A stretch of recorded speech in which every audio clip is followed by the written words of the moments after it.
Good morning, family out there in the world beyond.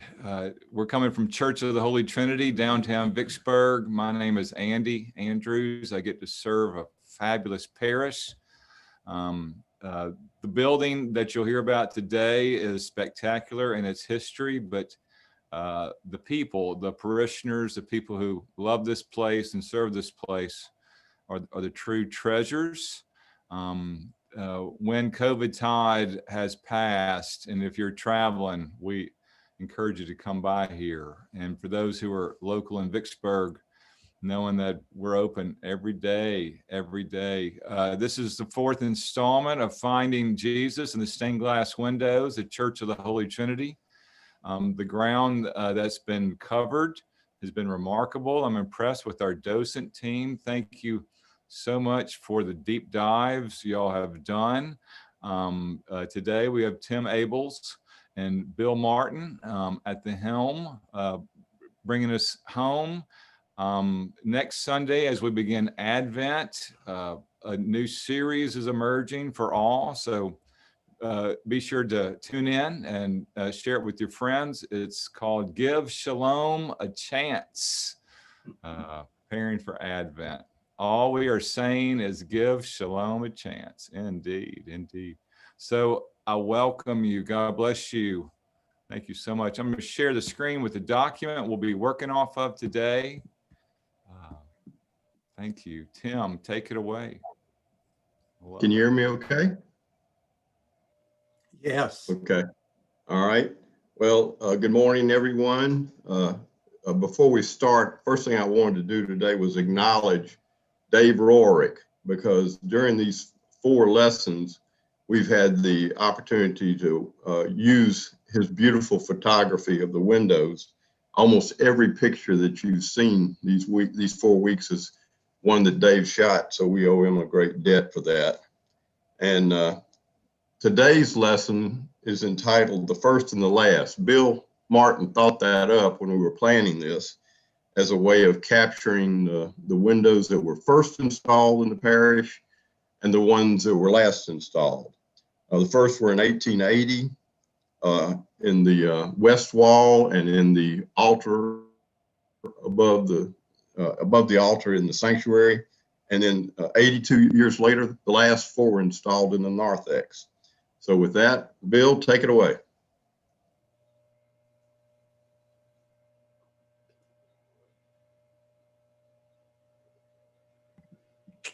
Okay, now I'm not on mute. Thank you, Tim. And the first shall be last and the last shall be first, I guess. So, and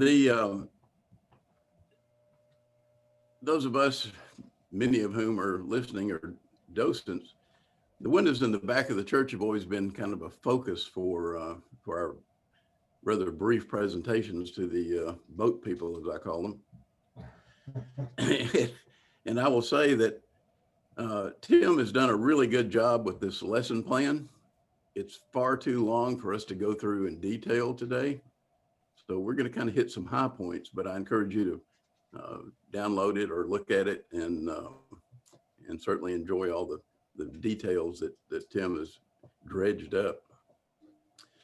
So the reconciliation windows, if you go to page 2, which I can do, I think. Why am I not dragging, Andy?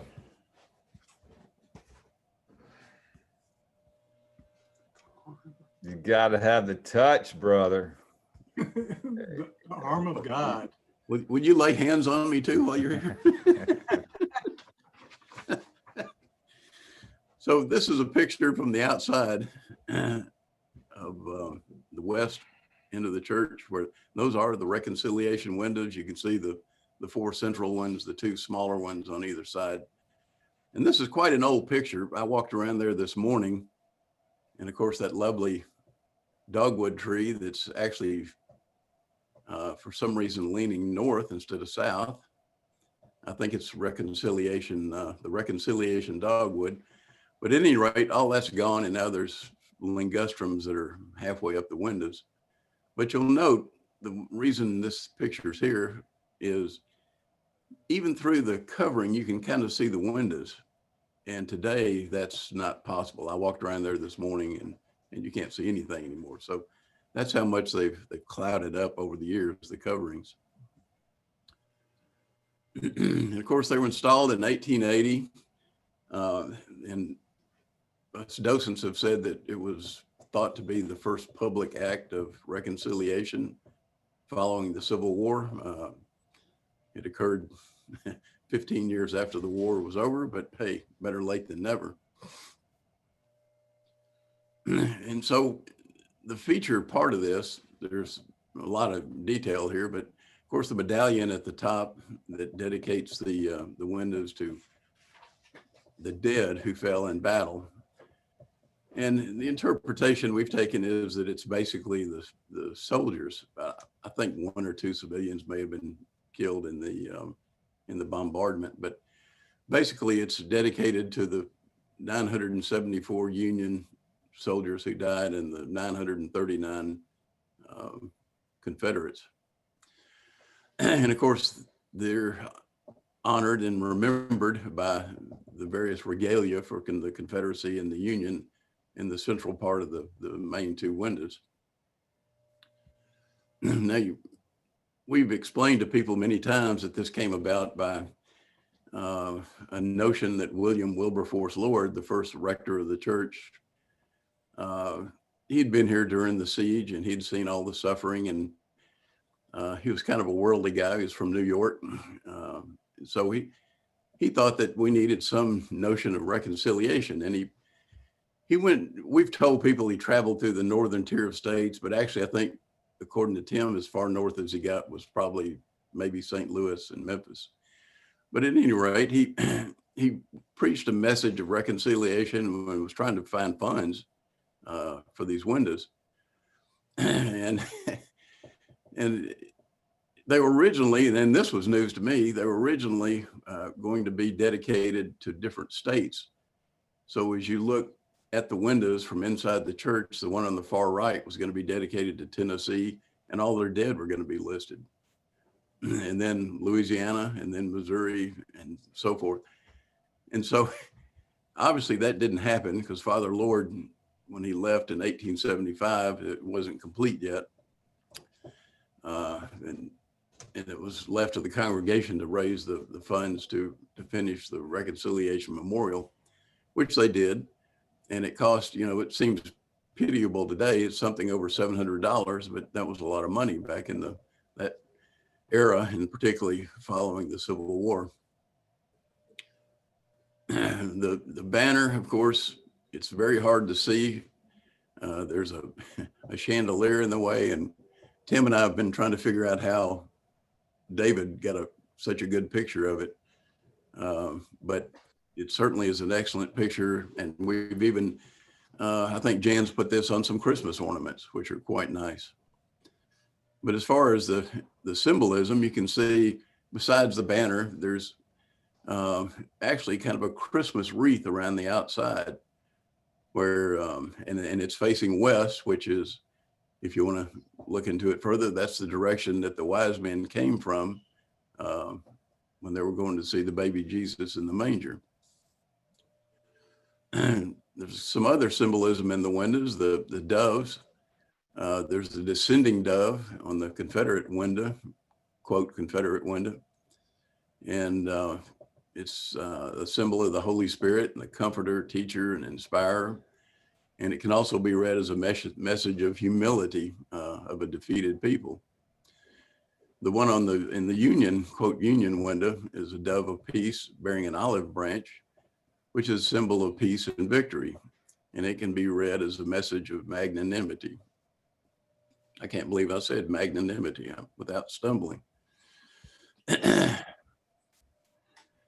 going down a bit further, we've got a shield, which is the shield of faith to protect us from trials to come and guard the loving heart, and also the helmet of salvation to protect the most vulnerable part of the body and the most precious of Jesus' gifts, salvation through grace. There are a couple of more that I'm not going to dwell on because Ray and Lucille did a good job last week discussing these, but the the anchor and the cross are also represented. Okay, Tim. Okay, I've remembered to unmute. Went back to this photograph, the black and white, which we used in one of the earlier lessons. I wanted to put it up there for context, but also to again point out the interesting reversal that the two outer windows display here. We know that this happened sometime before 1916. For all we know, it could have happened at the beginning, but we know that that's not the way they appear to us today. And I want us to think about these as a set, and they are, because they obviously were designed and executed by the same folks, and they were put in at the same time, and they do very much complement one another. So that's a striking feature of them. Roll down some, Bill, now, and let me get to the text portion below here. I think everybody knows that, certainly all the docents know these stories. And to me, through the years, I've always tended to focus on the people memorialized and the people who gave the windows in their memory, in trying to dig out history of the parish. And one of the things that's been beneficial to me is in working on these lessons has been to look at the windows again from this different perspective. What do they have to say to us about Jesus and about our faith? And when we think about the story that surrounds the people that are memorialized, much of it, of course, is around the yellow fever epidemic and the sacrifices that were made.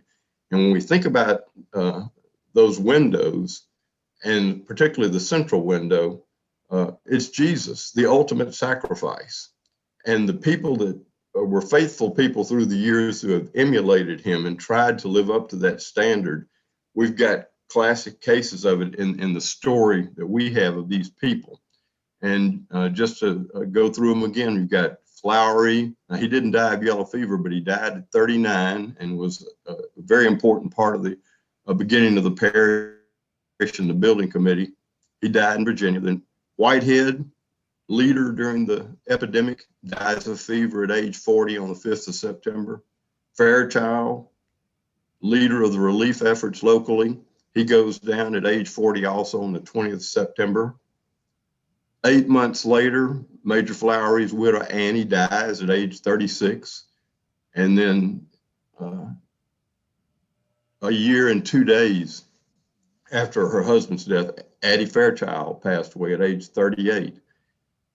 Those two women that died left 4 children orphans. So only Irene Whitehead lived beyond those terrible years of 1878, 1879. Okay, Bill, let's roll down to the next page.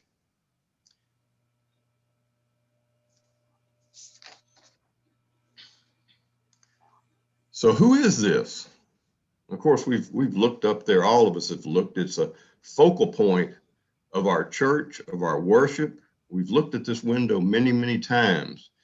And what I'm seeing there is there are many, many messages coming out of that window about Jesus and about what he represents to us.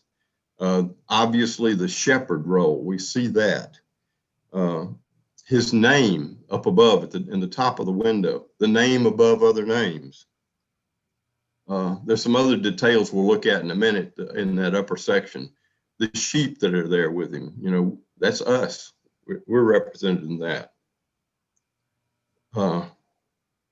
What is Jesus doing, actually physically doing in this window? As I looked at it, I realized he's coming out of something. I could call it a portal, could consider it the tomb, but he has stepped beyond a portal. You can see his hand is outside, his feet are outside that opening. The window is the Lord hath come. And we believe he was there at creation. He's here with us now. And he is coming again. So this whole notion of the Lord hath come is very much an important part of this window. Think about it in terms of the context again, too. He's flanked by one of his dearest disciples, John, bearing his cup. And then on the other side, we've got Luke, the great storyteller, particularly of his birth. So there's this context that these windows are in, and the way they work with one another is noteworthy. Let's see. Let's go ahead, Bill, and scroll down and go to the top of the next page. Well, stop there just a second. Let's stop at I did put the detail back down a little bit. There you go. I did put that detail in of the chaff of wheat in his right hand, which also helps you see again that his hand is outside of that opening. But of course, that's the bread of life. And right there at the altar where we celebrate the Eucharist every Sunday, that reminder in this window of that fact. Let's go ahead and scroll down a little bit now. Let's get those two on the right. I want to be able to see both those at the same time. Now on the right, of course, is the name IHS, which is a contraction of Jesus's name in Greek. Now, something I had not noticed before, but in that wreath that surrounds the IHS, you'll see that golden weaving going on there. That actually has thorns on it. That's a crown of thorns in that part of the image. I'm going to try to look and see when I go in there today if I can see that from the floor or from a distance. But you can definitely see it when you zoom in on these photographs that Dave has left us. Look at the half circles below the name. You'll see inside of those on the left, there's a chalice. On the right, there's a small urn or vessel. And Bill, roll back up to the window, the bigger picture of the window above, and notice, keep going. You'll notice those two half circles, how they seem to almost be pouring into that central vessel. And I think what that's saying to us is Jesus, he poured himself out for us. Okay, let's go back down to them again, Bill, the other two again. Now the smaller one, I think everybody, that's kind of a favorite of ours, and we've plugged it in places like it's got a very prominent place in the cookbook, for example. But as it sits in the church, it's often obscured. Andy is, doing his job up there, but he's standing in front of this little window, and there are things on the altar that get, in our way of seeing this. But if we look at it and think about this one, that banner, glory to God. And of course, that is the beginning of one of the verses in Luke in the story of the Nativity.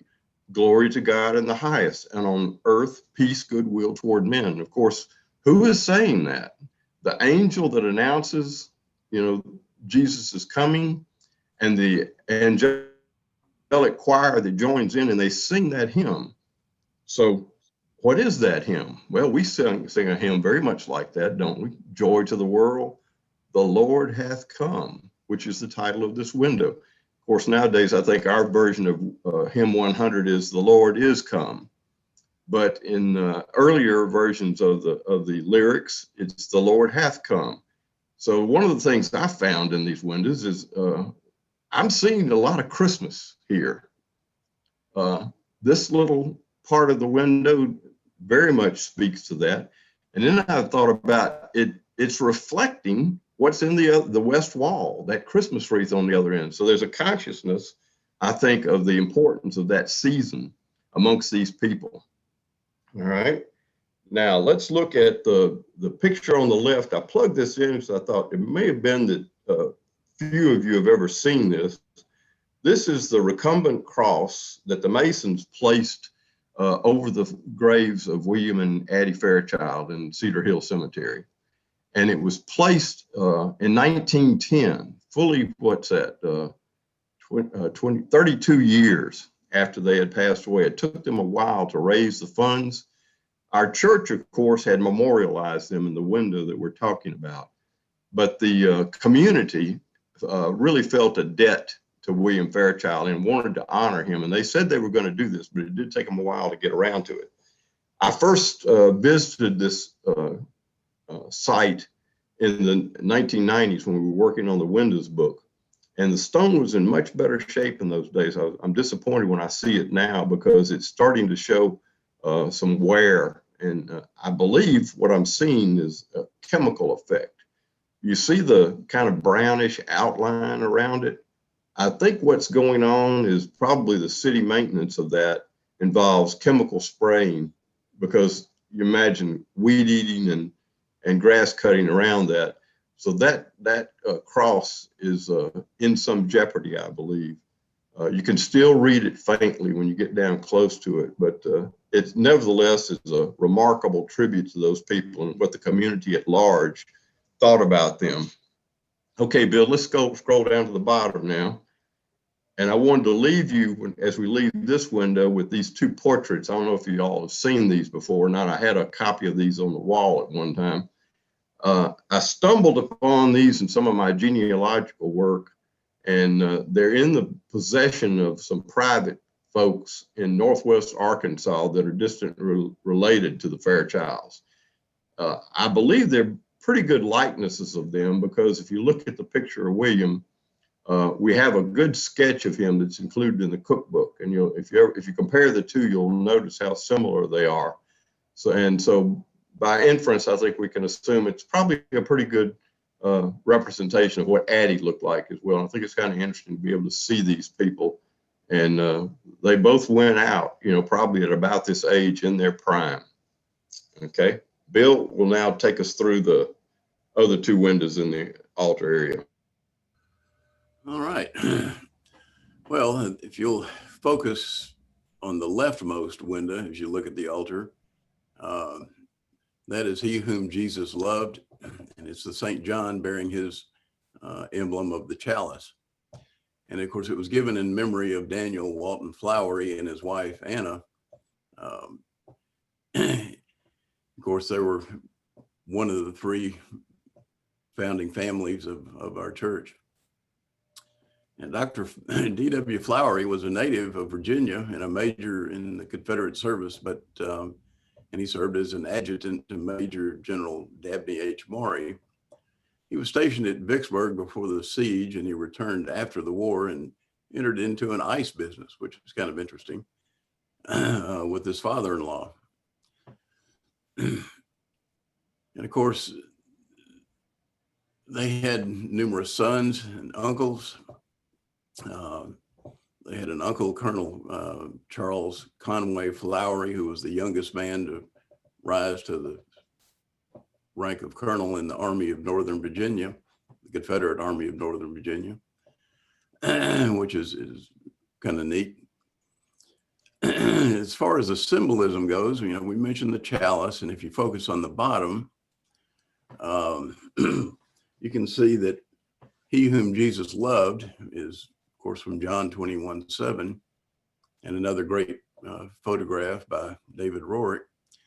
But of particular interest is the butterfly with the larva below it, which symbolizes the birth and death of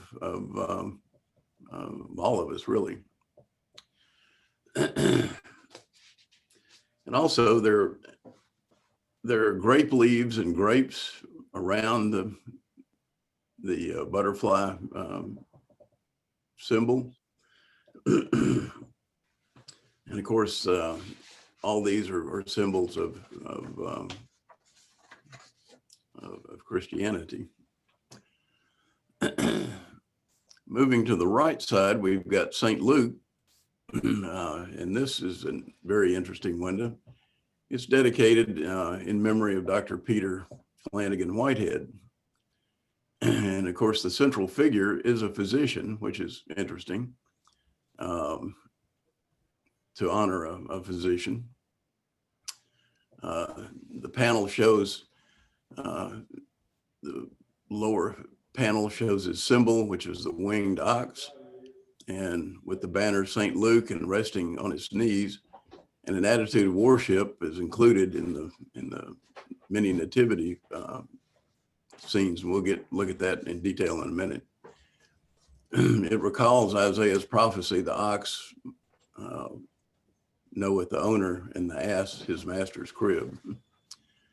Dr. Flowery was second only to William Fairchild as the parish founder and organizer and Christian exemplar. He was martyred during the great epidemic. However, he actually perished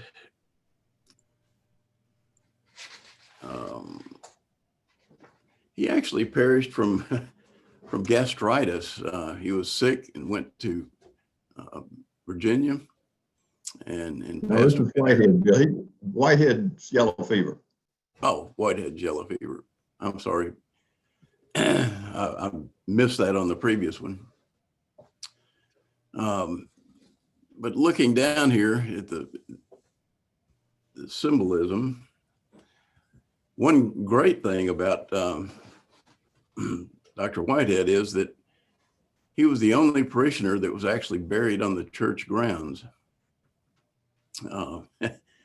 And he was interred here for some time until his widow, some 20 years later, had him disinterred and buried at the city cemetery so he could lie next to her. Here's a close-up of the oxen on its knees, the winged oxen. And again, there's a lot of detail in this. And of course, above the left-hand and right-hand window are the Alpha and the Omega, which tie all of this together. And the Alpha is in the He Whom Jesus Loved. The Omega is in the St. Luke window. Tim, would you like to say a few closing words about this? I may have skipped over too much of your detail. No, I think that's fine, Bill. We'll leave some time at the end that we don't often have enough time to talk amongst the group. So let's go ahead and scroll down to the next page after the Alpha and Omega to the narthex windows. And of course, these are the windows installed in 1962. And first thing I want us to do is just look at something that I noticed as I was working on this. And then I went in this morning and looked again in the narthex to kind of confirm the observation. Scroll down on this page, Bill, so that you can see the head and the feet of both figures. That's good. Now I want y'all to notice there's a little difference when you compare the left and the right. On the left, the skin on both the face, the hands, and the feet is paler than it is on the other window. Now let's scroll down a page, Bill. We're going to come back, of course, but let's scroll down to the next page and look at those. All right, now notice same thing. Figure on the left, paler. Figure on the right, more sallow, yellowish. Okay, and go back up. And as we're working on this project now about trying to do something to help preserve and protect the windows. And what I realized as I was looking at it was the two that are on the left and out of these four are the ones that are in the west wall of the narthex. So they get much more sun than the others. Now that would affect the photography, but I suspect more of what's going on in addition to just the light is that there's some discoloration due to the coverings. There's probably much more on the windows that are in the shade on the east side of the narthex than they are on the other side, but just an interesting observation about the physical condition or characteristics of these four windows. Now, if we start with the first one, the one on the left is St. Luke. And of course, all of these windows are, it's a beautiful set. We don't have a lot of sets. The ones over the altar are a set. This is a set. And this is really something, these are the closest things we've got in our church to what you'll see in a lot of other churches many places you'd go and visit, you'd see all the windows in the church are by the same artist. You know, we looked at a window during Ray and Lucille's presentation a couple of Sundays ago about the window in the church in Petersburg, Virginia. There are 15 windows in that church, and all 15 of them are Tiffany's.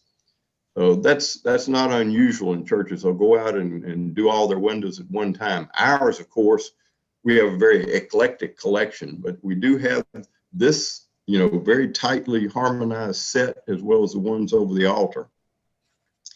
The people memorialized here, Dr. Mendel, it's just him, but his wife, Marie, was actually a Beck. She was the daughter of one of the mayors of Vicksburg. And when her father died, her mother remarried, and she married a Hughes, and he adopted her, and she took his name then for the rest of her life and was known as Marie Lydia Hughes until she married. This couple spent most of their life in Chicago. He was a physician there in a hospital and worked for the railroad in that capacity.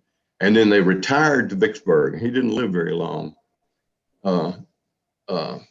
I scroll down to the, well, let's just a second before you scroll.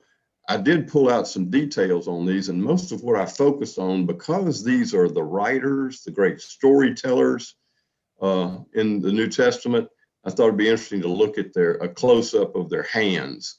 In this case, the first one, Luke, we just see hand. His other hand, you can glance over the left and notice that he's actually got his hand with his quill at his chin as he's contemplating, you know, what exactly is he going to write next. Okay, Bill, go ahead and scroll down to the bottom half of this now. And we get to St. Mark. Bill? Yep. Scrolling is not scrolling. There we go. Okay, that's a little too far. Let's go back. All right, I can go ahead and start talking while you're getting it squared up. But go up or down? St. Mark, the bottom of the previous page, the bottom half of the previous page. You're still on the, there you go, keep going. All right, whoa, bottom half.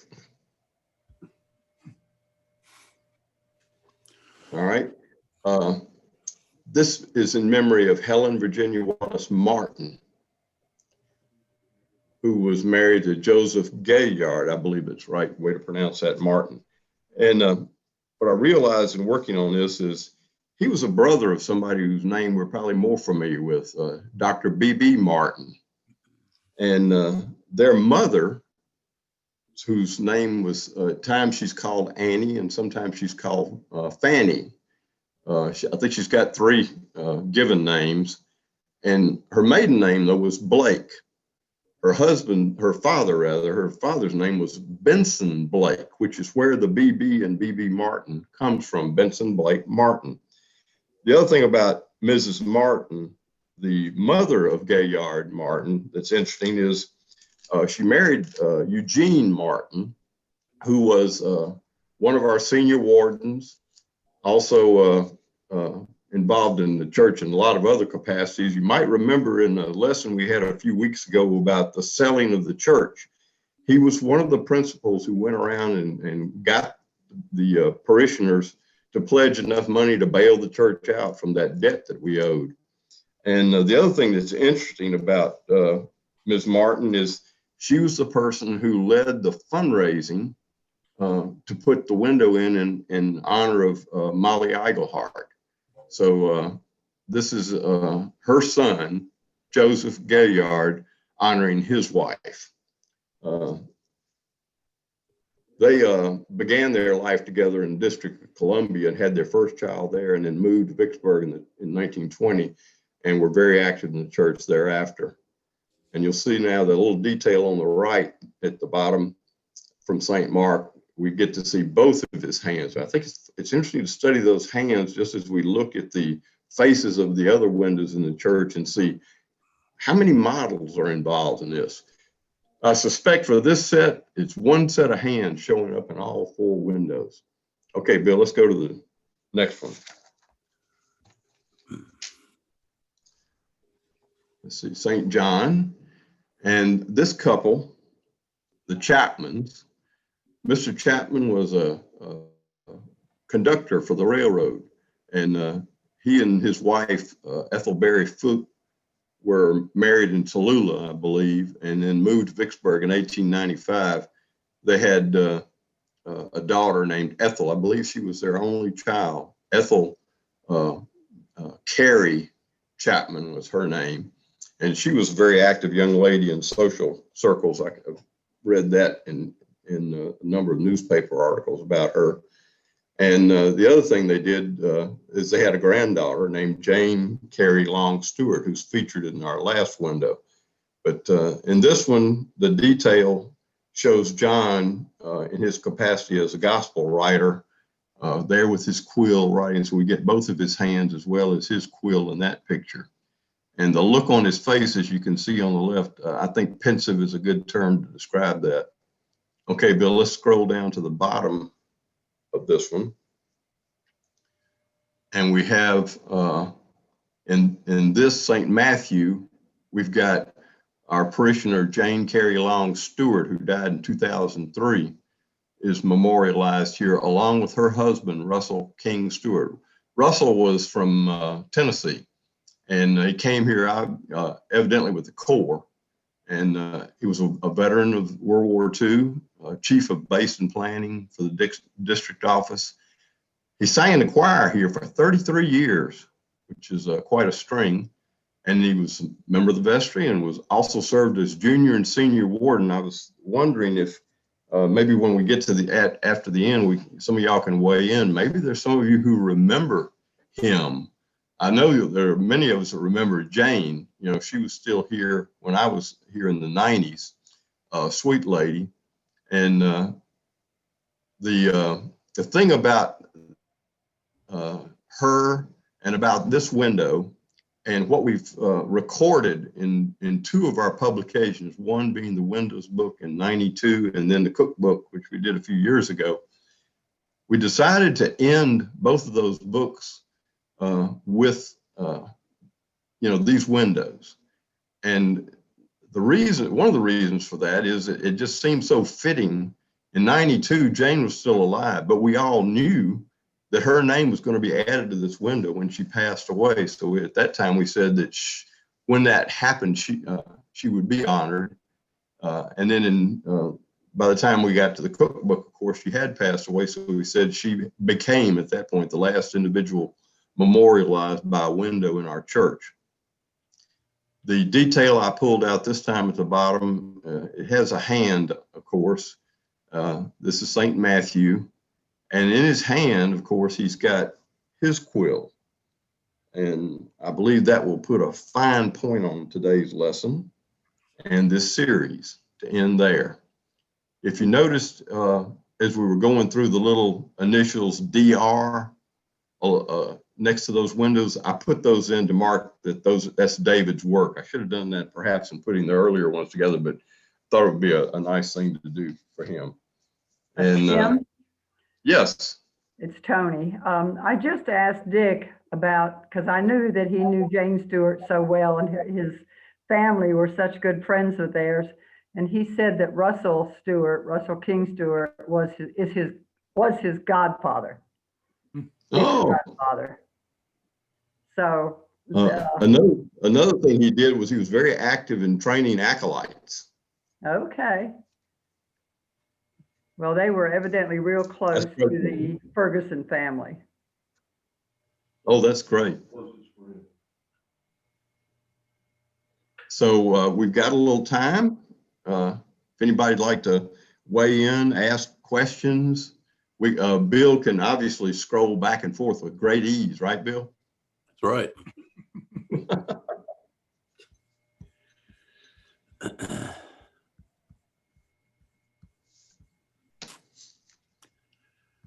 Dick just added to me that Russell Stewart was superintendent of the Sunday school for, I forget how many.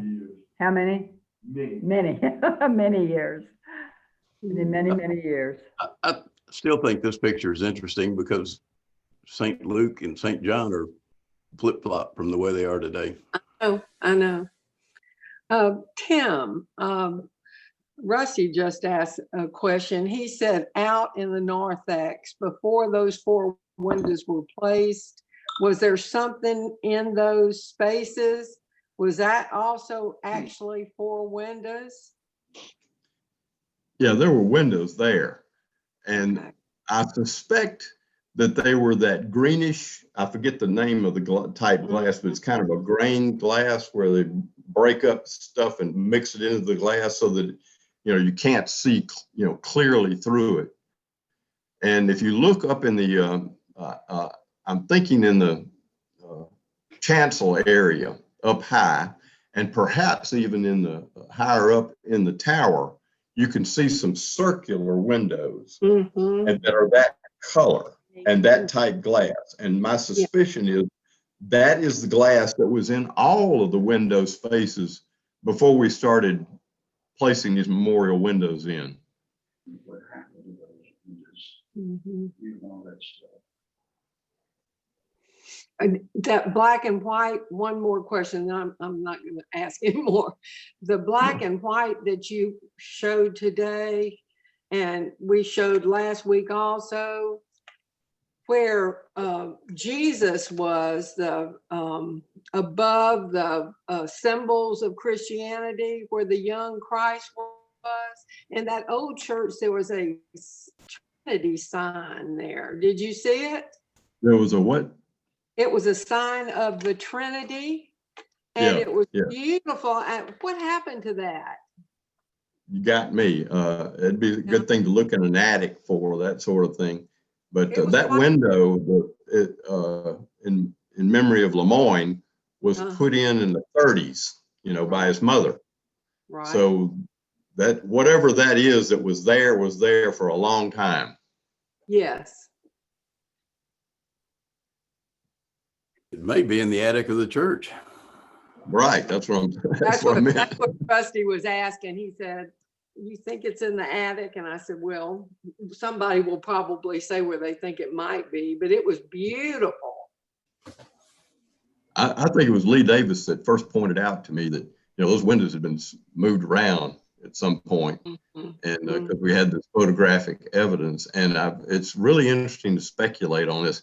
It's entirely possible that what we see in this old black and white photograph is the way they were originally installed. Mm-hmm. That's possible.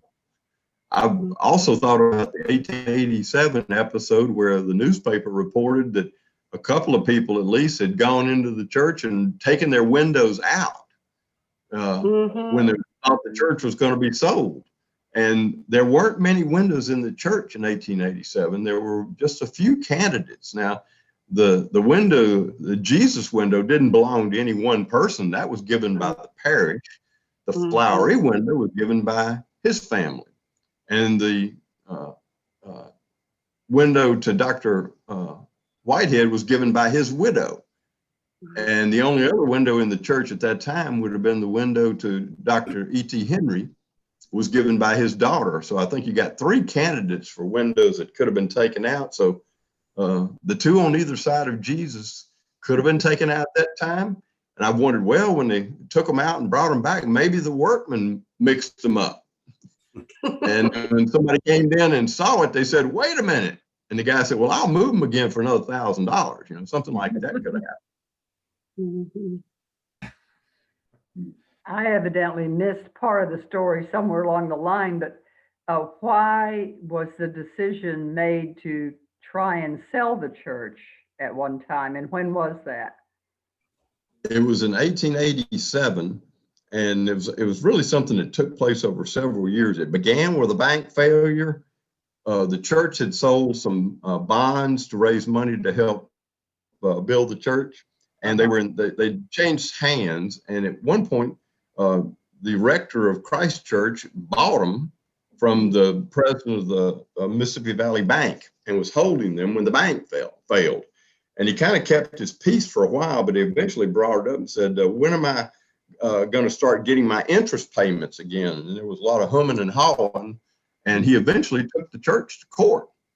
Wow. And sued to have his interest payments begin again. Mm-hmm. And then in the process of that, he actually had his lawyer foreclose on the property and threatened to sell it. And it was advertised in the paper it was going to be sold on the courthouse steps in March of 1887. Before that happened, the parish rallied, raised enough money and enough subscriptions that they could reach a settlement with Dr. Sansom. And that ended that. And we kept the church. We're told today that the church is the property of the diocese. Was the church not the property of the diocese at that time? I mean, the people of Vicksburg. Well, I'm not a lawyer, but what I can say is we do have a corporation, and that thing was found, was the legislature passed an act enabling it specifically for us to have a corporation and to be able to borrow money to spend on the church and that sort of thing.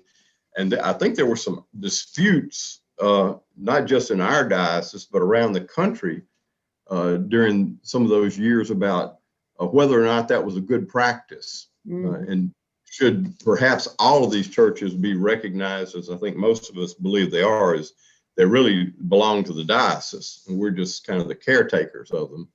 But, disputes have arisen over the years about who these things belong to, because churches do split off sometimes. I can't answer, what's Right. the legal fine point, but there's been disputes about it.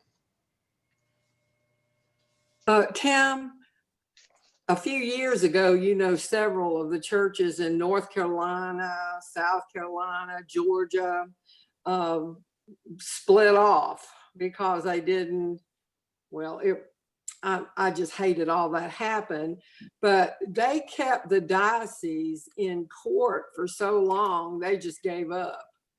And so like Christ Church in Savannah is its own thing, and so is St. John's.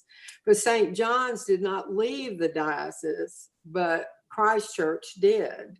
So it's been a real ongoing problem in some of these states where there were separations. Now, I'm happy to say that I think 2 or 3 churches in North Carolina came back and did not stay separate. And that's what all these dioceses are hoping for. Yeah, I think South Carolina is another one that has had a lot of issues in this regard.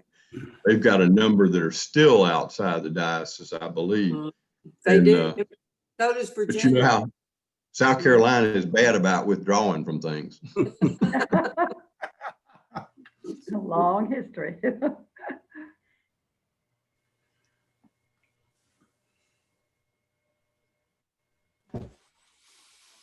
Well, it's Tim, 10 o'clock.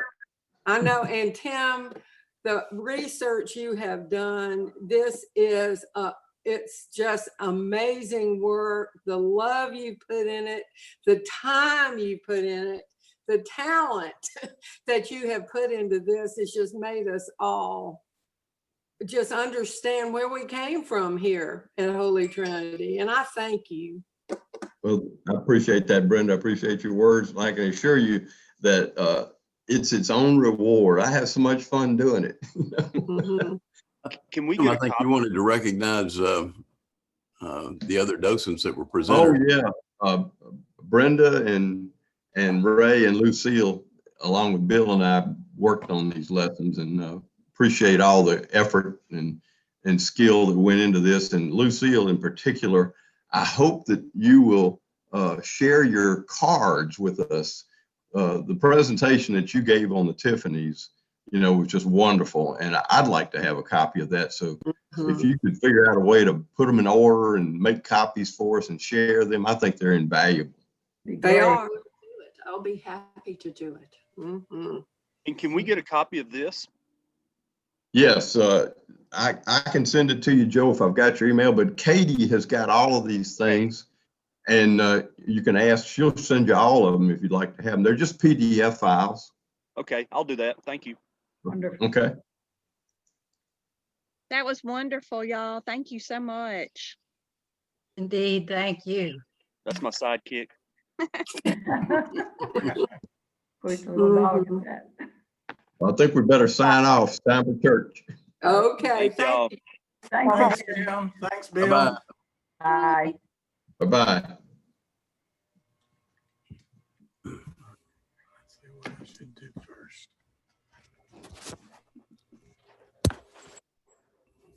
Oh, hi. Hello. How are you? I was looking for Andy. He's not around, huh? No, he got robed up and left. Okay. To somehow or other get out of this. Exactly, Bertie, bark at it.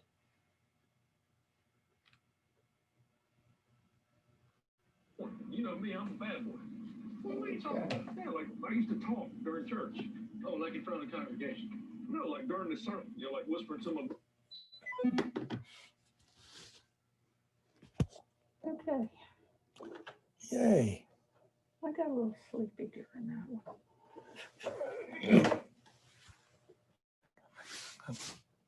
Bill Martin can do that too.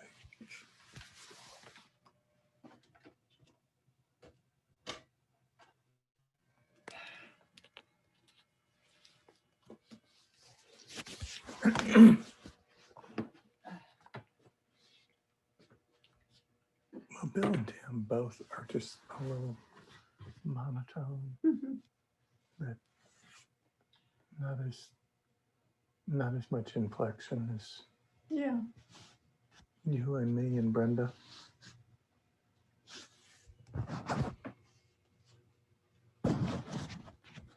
Okay, so it is 10:05. I'm gonna go to Kroger.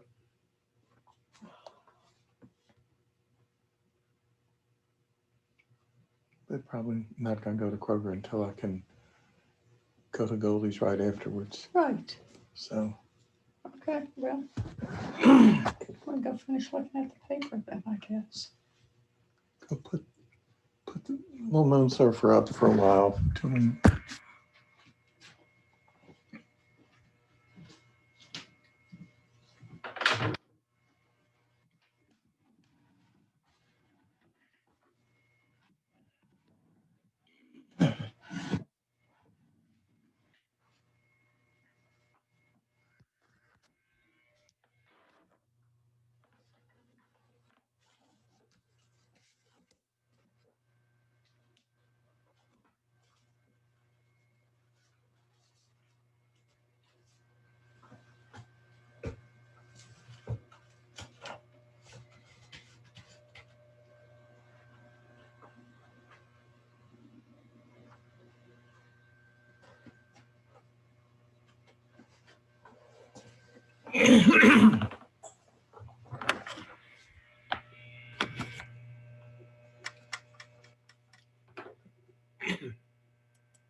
Do some laundry. I'm gonna put in your fancy pants Okay, good. and anything else. Well, how about my blue fleece that I've been wearing all the time? Okay, That's on the chair in there.